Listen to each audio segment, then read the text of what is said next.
கர்த்தருடைய நாமம் மகிமைப்படுவதாக. ஆண்டவராகிய இயேசு கிறிஸ்துவினுடைய இனிய நாமத்தினாலே அன்பின் வாழ்த்துக்கள்.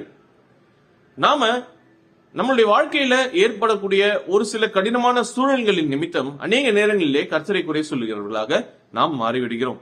ஆண்டவரே, நான் ரொம்ப வருஷமாக நான் உண்மை பின்பற்றுகிறேன், என்னுடைய விசுவாசம் உங்க மீது மட்டும்தான் இருக்கு, நான் சரியாக வேதம் வாசிக்கிறேன், சரியாக நான் சபைக்கு செல்கிறேன், எல்லா ஊழியங்களிலும் பங்கேற்கக்கூடியவனாக நான் இருக்கிறேன், இவ்வளவு காரியங்களை நான் உமக்காக செய்தும் கூட இந்த ஒரு காரியம் என்னுடைய வாழ்க்கையில என்னை பிடித்துக் கொண்டே வருகிறது. இந்த ஒரு கஷ்டம் என்னுடைய வாழ்க்கையில என்னை பிடித்துக் கொண்டே வருகிறது. சரீர பிரகாரமாக எனக்கு இருக்கக்கூடிய இந்த ஒரு பிரச்சனை என்னை சோர்ந்து போக செய்கிறது. ஏன் இது எனக்கு கொடுக்கப்பட்டது என்று சொல்லி நாம் கர்த்தரிடத்திலே கேள்வி எழுப்பக்கூடியவர்களாக நாம் இருப்போம். சில நேரங்களிலே அதற்கு சரியான பதில் நமக்கு கிடைக்காது. சில நேரங்களிலே கர்த்தர் பதில் அளித்தாலும் கூட அதை ஏற்றுக்கொள்கிறதற்கு நம்மளுடைய மனசு இடம் கொடுக்காது. ஆனால் வேதாகமத்திலே ஒரு நபர் இருக்கிறார்.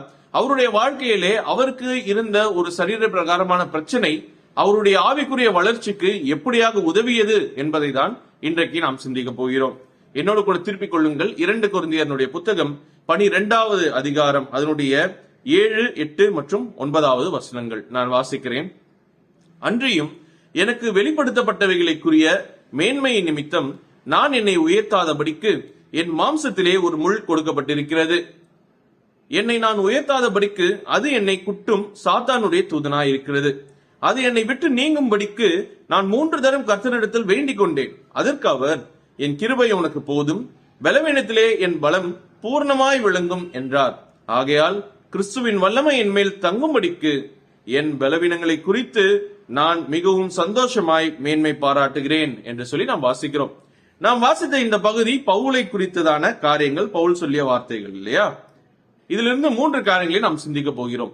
முதலாவதாக, அநேக நேரங்களிலே இப்படிப்பட்ட முள் அல்லது சரீர பிரகாரமான வேதனைகள், நமக்கு தொடர்ந்து இருக்கக்கூடிய கஷ்டங்களோ கடினமான சூழல்களோ கர்த்தர் மீது நாம் நம்பிக்கை வைப்பதற்கு அல்லது சார்ந்து ஜீவிப்பதற்கு உபயோகமுள்ள ஒரு கருவியாக அது இருக்கிறது.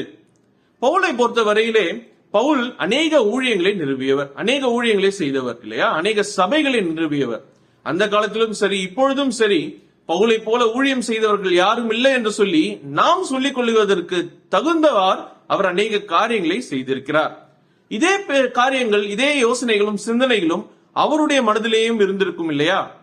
ஒவ்வொரு முறையும் பவுலினுடைய பிரசங்கத்தாலே அநேக மக்கள் ரட்சிக்கப்படும் பொழுது, அநேக நேரங்களிலே பவுல் ஒரு சபையை ஸ்தாபிக்கும் பொழுதோ அல்லது அவருடைய பிரசங்கத்தின் மூலமாக அநேக மக்கள் ரட்சிக்கப்படும் பொழுதோ, என்னாலதான் இது நடந்துச்சு என்று சொல்லி அவரும் சிந்திக்கக்கூடிய நேரங்கள் வந்திருக்கும் இல்லையா? அப்படிப்பட்ட நேரங்களிலே அவர் தன்னை உயர்த்தாதபடிக்கு அவருக்கு சரீரத்திலே ஒரு முள் கொடுக்கப்பட்டதாக நாம் இங்கே வாசிக்கிறோம். சரியா? அவ்வளவு பெரிதான ஊழியனாக அவர் இருந்த பொழுதிலும் அவரை அந்த பெருமையிலிருந்து காப்பாற்றும்படியாக கர்த்தர் கொடுத்த காரியம்தான் இந்த முள்ளாக இருக்கிறது. அப்போ இந்த முள் பவுலுக்கு ஒரு காரியத்தை திரும்ப திரும்ப நினைப்பூட்டும். அது என்ன? என்னதான் நீ எல்லாவற்றையும் செய்திருந்தாலும் கூட நீ பலவீனமான பாத்திரம், நீ பலவீனமான பாத்திரமா இருக்கிற பட்சத்திலே உன்னை கர்த்தர் எடுத்து பயன்படுத்துகிறாரே தவிர உன்னால் இதெல்லாம் ஆனது என்று சொல்லி நீ எண்ணிக்கொள்ள கூடாது. இது எல்லாம் நடந்ததற்கான காரணம் கர்த்தருடைய வல்லமையை தவிர உன்னுடைய வல்லமை இல்லை என்பதை அந்த முள் பவுலுக்கு திரும்ப திரும்ப நினைப்பூட்டக்கூடிய ஒரு விஷயமாக இருக்கும். அப்போ பவுல் என்ன செய்வாரு? அவர் ஒவ்வொரு முறையும் வேற வேற ஊழியங்களையோ அல்லது வெவ்வேறு மனிதர்களையோ சந்தித்து சுவிசேஷம் அறிவிக்கும் பொழுது, இது என்னால் ஆக போகிற காரியம் அல்ல, கர்த்தராலே நடக்க போகிற காரியமா இருக்கிறது. ஆண்டவரே, என்னை நீர் எடுத்து பயன்படுத்தும், நான் உமக்கு அடிமை என்று சொல்லி எண்ணத்திலே எண்ணிக்கொண்டு அதற்கு பிறகு அந்த செயலை செய்யக்கூடியவராக பவுல் காணப்படுவார் இல்லையா? அப்போ பவுலுடைய வாழ்க்கையிலே அந்த பெருமை அவரை ஆட்கொள்ளாதபடிக்கு காப்பாற்றியது அவருக்கு சரீரத்திலே கொடுக்கப்பட்ட அந்த முள்ளாக இருக்கிறது இல்லையா? அவருடைய கண்களில் இருந்து மீன் செல்களை போல காரியங்கள் கொட்டும் என்று சொல்லி நம்ம வேதத்துல வாசிக்கிறோம். அதுதான் அந்த முள் இல்லையா? அப்போ இது பவுலை பெருமை பாராட்டாதபடிக்கு தாழ்மை உள்ளவனாக வைத்துக் கொள்வதற்கு உபயோகமுள்ள ஒரு விஷயமாக இருந்தது. அப்ப நம்மளுடைய வாழ்க்கையிலேயும் சில நேரங்களிலே கர்த்தர் ஏதோ ஒரு சரீர பிரகாரமான சூழலை அனுமதிக்கிறார் என்று சொன்னால், நம்முடைய வாழ்க்கை முழுவதுமாக அது நம்மோடு கூட பயணிக்கும்படியாக கர்த்தர் அதை அனுமதிக்கிறார் என்று சொன்னால், வேறு கடினமாக இருந்தாலும் சரி அதை அனுமதிக்கிறார் என்று சொன்னால், அது நாம் நம்முடைய ஆவிக்குரிய ஜீவியத்தின் நிமித்தம் பெருமை கொள்ளாதபடிக்கு நம்மை குட்டுகிற முள்ளாக இருக்கிறது என்பதை நாம் மறந்துவிட வேண்டாம். இரண்டாவதாக இதிலிருந்து நாம் கற்றுக்கொள்ளக்கூடிய காரியம் என்ன? 8வது வசனத்திலே பவுல் இந்த முள்ளை குறித்து ஜெபித்தார் என்று சொல்லி நாம் வேதத்திலே வாசிக்கிறோம். பவுல் என்ன செய்தார்? அங்கே ஜெபித்தார். இதை என்னிடத்திலிருந்து நீக்கி போடும் என்று சொல்லி கர்த்தரிடத்திலே மன்றாடினார். ஆனால் அந்த இடத்திலே கர்த்தருடைய பதில் என்னவாக இருந்தது? பவுல் என்ன யோசித்து அங்கே ஜெபித்திருப்பார் என்று சொன்னால், நான் கர்த்தருக்காக அநேக காரியங்களை நான் செய்கிறேன், ஒருவேளை நான் இதை குறித்து ஆண்டவரிடத்தில் நான் ஜெபம் செய்தேன் என்று சொன்னா அதை எனக்கு நீக்கி போடுவார் என்று சொல்லி அவர் யோசித்திருக்கலாம். என்னுடைய சூழல் மாறிவிடும், என்னுடைய வாழ்க்கையில் இருக்கக்கூடிய இந்த பிரச்சனைகள் எல்லாம் மாறிவிடும், நீங்கிவிடும் என்று சொல்லி அவர் யோசித்திருக்கலாம். ஆனால் மாறினது பிரச்சனையோ சூழலோ அல்ல, பவுல். இல்லையா? அங்க நாம் வாசிக்கிறோம், அதற்கு பிறகு பவுலுடைய எண்ணம் தான் மாறினதை தவிர அவருடைய சூழல் மாறவில்லை. பவுலுடைய எண்ணம் மாறினது, அவருடைய சூழல் மாறவில்லை. அவருக்கு கொடுக்கப்பட்ட முள் அப்படியேதான் இருந்தது. ஆனால் பவுல் மாறிவிட்டார். இல்லையா? அது எந்த மாற்றம் எதனாலன்றதை நம்ம அடுத்த வசனத்துல வாசிக்கிறோம். ஆனா சில நேரங்களில் நாமும் நம்முடைய பிரச்சனைகளை குறித்து, நமக்கு இருக்கக்கூடிய கடினமான சூழல்களை குறித்து கர்த்தரிடத்திலே ஜெபிக்கக்கூடியவர்களாக நாம் இருப்போம். அப்படி நாம் ஜெபிக்கும் பொழுது அநேக நேரங்களிலே அது நீங்காது, அப்படியேதான் இருக்கும். இல்லையா? ஆனால் அது ஏன் நம்முடைய வாழ்க்கையில இருக்கிறது என்பதற்கான காரணம் கர்த்தர் அறிந்தவராக இருக்கிறார். அப்படிங்கிற பட்சத்திலே கர்த்தரை சார்ந்து நாம் அவருடைய சித்தம் என்ன என்பதை யோசித்து மாற வேண்டுமே தவிர நம்முடைய சூழல் ஏன் மாறவில்லை என்று சொல்லி கேள்வி எழுப்பிக் கொண்டு இருக்கக்கூடாது என்பதையும் இந்த இடத்திலே அது நமக்கு நினைப்பூட்டக்கூடியதாக இருக்கிறது. அப்போ பவுல் மாறின பிறகு அவருடைய வாழ்க்கையிலே அந்த ஒரு காரியம் கர்த்தரை மகிமைப்படுத்துவதற்கு ஏதுவான ஒன்று என்பதை புரிந்து கொண்டிருப்பார். நாமும் புரிந்து கொள்ள கர்த்தர் நமக்கு உதவி செய்வார். மூன்றாவதாக நாம் இந்த பகுதியிலிருந்து கற்றுக்கொள்கிறது என்ன? 9வது வசனத்திலே. சரியா? அதற்காக கர்த்தர் எல்லா காரியங்களையும் அனுமதிச்சு நம்மளை கஷ்டப்படதான் வைப்பார் என்பது அதனுடைய அர்த்தம் அல்ல. அதற்குதான் கர்த்தர் என்ன செய்கிறார்? அங்கே ஒரு வார்த்தையை பவுலுக்கு கொடுக்கிறார். என்னுடைய கிருபை உனக்கு போதும், உன்னுடைய பலவீனத்திலே என்னுடைய பலம் பூர்ணமாய் உனக்கு விளங்கும். இல்லையா? அப்போ கர்த்தர் என்ன செய்கிறார்? பவுலுடைய வீக்னஸ், பவுலுடைய இயலாமை என்ன என்பதை கர்த்தர் அறிந்து கொண்டார்.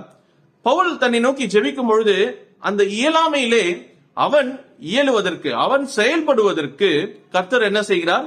தம்முடைய ஆற்றலை, தம்முடைய கிருபையை கொடுக்கக்கூடியவராக கர்த்தர் காணப்படுகிறார். நீ பயப்பட வேண்டாம், என்னுடைய கிருபை உனக்கு இருக்கிறது, அது போதும்.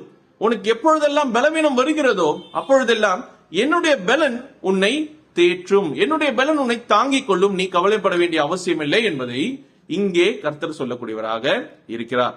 அப்போ நம்முடைய வாழ்க்கையிலேயும் நாம் கடினமான சூழல்கள் நம்மை விட்டு நீங்கவில்லை என்று சொல்லி யோசித்துக் கொண்டிருக்கும் பொழுது அதை குறித்து நாம் மிகவும் கடினப்படுகிறவர்களாக, மனமடிந்து போகிறவர்களாக, கர்த்தர் நமக்கு பதிலளிக்கவில்லை என்று சொல்லி யோசிக்கக்கூடியவர்களாக இராதபடிக்கு கர்த்தருடைய கிருபையை பெற்றுக் கொள்கிற நாம் அது போதும் என்று சொல்லி எண்ணி செயல்பட வேண்டியது அவசியமாக இருக்கிறது. நாம் வேதத்திலே வாசிக்கிறோம், ஒவ்வொரு நாளும் காலை வேளையிலும் அவருடைய கிருபை புதிதாக இருக்கிறது.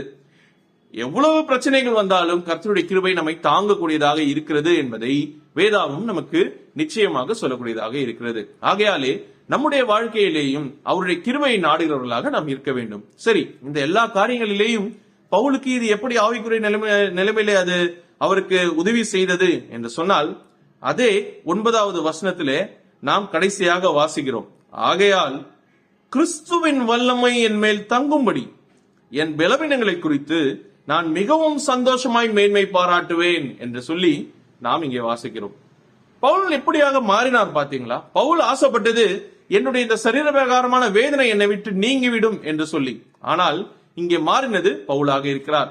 பவுல் இப்பொழுது எப்படி மாறிவிட்டார் என்று சொன்னா, என்னுடைய பலவீனங்கள் என்னை விட்டு போய்விட வேண்டாம், அது அப்படியே இருக்கட்டும், இன்னும் கூட எக்ஸ்ட்ராவா இருக்கா, பரவாயில்ல, நான் வைத்துக் கொள்கிறேன். ஏன்னா கிறிஸ்துவனுடைய வல்லமை என் மீது இப்பொழுது இருக்கிறது, கிறிஸ்துவனுடைய கிருபை, அவருடைய ஆற்றல் என்னோடு கூட இப்பொழுது இருக்கிறது. அது இது எல்லாவற்றையும் பார்த்து கொள்ளும், இதை எல்லாவற்றையும் அது தாங்கிக் கொள்ளும். அது போயிடுச்சுன்னா ஒருவேளை நான் நன்றாக ஆகிட்டேன், நான் வீக்காக இல்லை, நான் பலவீனமாக இல்லை என்று சொன்னா கர்த்தருடைய வல்லமை என்னை விட்டு போயிடுச்சுன்னா, அதனால எப்பொழுதுமே கர்த்தருடைய வல்லமை என் மீது தங்கட்டும், அதற்கு என்னுடைய பலவீனங்கள் எப்பொழுதும் என்னோடு கூட இருக்கட்டும் என்று சொல்லி மாறக்கூடியவராக பவுல் காணப்பட்டார். நம்முடைய வாழ்க்கையிலும் இந்த சிந்தனை ரொம்பவும் அவசியம். இந்த சிந்தையுள்ளவர்களாக நாம் இருக்க வேண்டியது ரொம்பவும் அவசியம் இல்லையா? நாம் என்ன செய்ய வேண்டும்? கர்த்தருடைய வல்லமை, அவருடைய கிருபை எப்பொழுதும் நமக்கு கிடைக்கும்படியாக நம்முடைய சூழல்கள் நமக்கு உதவி செய்யட்டும் என்று சொல்லி சிந்திக்கக்கூடியவர்களாக நாம் இருக்க வேண்டும். நம்முடைய சூழல்கள் கடினமாக இருந்தால் இனி நாம் சொல்ல வேண்டியது என்ன? பரவாயில்லை, இதற்கு நடுவாக கர்த்தருடைய வல்லமை, அவருடைய கிருபை என்னை எப்படி நடத்த போகிறது, அதை மாத்திரம் சிந்திக்கக்கூடியவர்களாக நாம் இருப்போம். கர்த்தருடைய நாமம் மாத்திரமே மகிமைப்படுவதாக. ஆமென்.